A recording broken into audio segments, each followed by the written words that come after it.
Jesus received a change of clothes.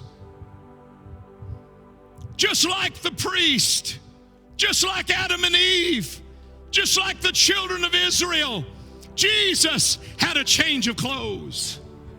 He laid aside his royal robe of deity.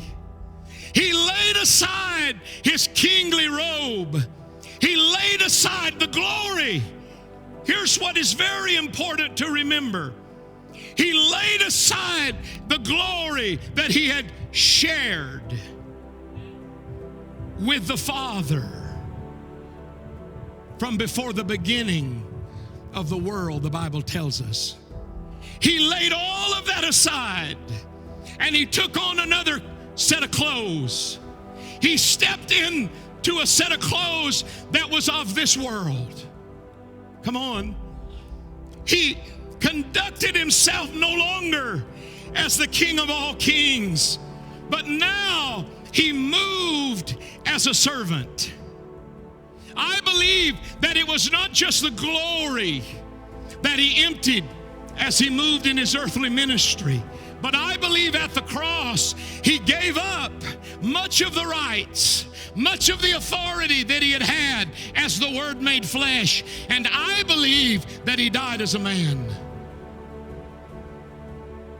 I believe that it was absolutely necessary.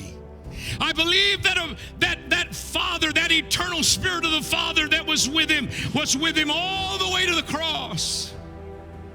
Even though he had already laid aside much of the glory that he had with the Father in the beginning. But still the deity was there. The very eternal Spirit of the Father was in him, and there on the cross, God can't die. He couldn't die as a God. How many of you understand that? He could only die as someone who can die. A man can die, but God can't die. And so the Spirit of the Father, I believe it was as though it almost ripped from him. And he felt it.